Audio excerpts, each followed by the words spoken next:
రైతుల పట్ల తీసుకున్న నిర్ణయాన్ని మేము ఖండిస్తున్నాం. రైతుల గొంతు కోయడానికి వారి నిర్ణయం అని మేము భావిస్తూ ఉన్నాం. 33 రకాల సన్నాలను కొంటామన్న కాంగ్రెస్ ప్రభుత్వం ఈరోజు 7 రకాలనే కొంటామని చెప్పడం రైతు గొంతు కోయడమని మేము భావిస్తున్నాం. ప్రభుత్వంలోకి రాకముందు పిసిసి అధ్యక్షులుగా రేవంత్ రెడ్డి గారు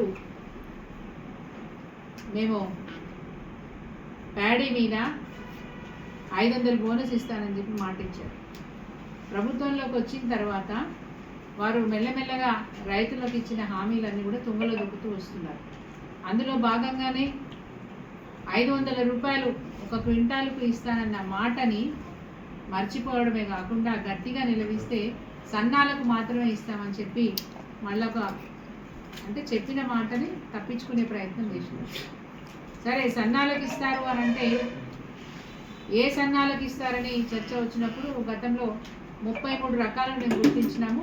ఆ 33 రకాల సన్నాలను వేసుకుంటే వాటికి మాత్రమే బోనస్ ఇస్తామని చెప్పినారు.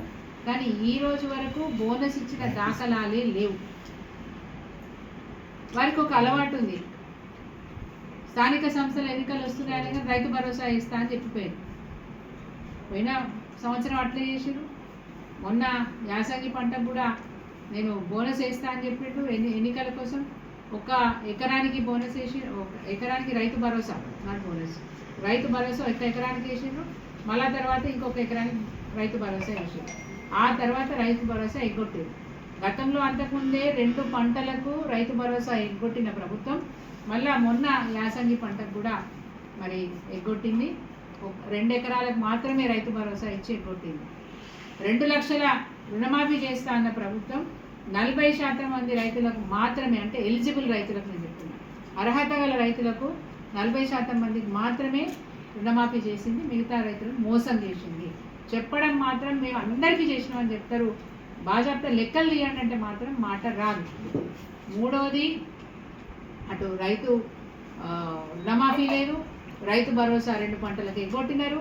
ఇప్పుడు రైతు భరోసా కూడా మొన్నటి యాసంగికి కేవలం 2 ఎకరాలకు ఇచ్చి అందరికి ఇచ్చేసినామని చెప్పి చెప్పుకుంటూ ఉంటారండి.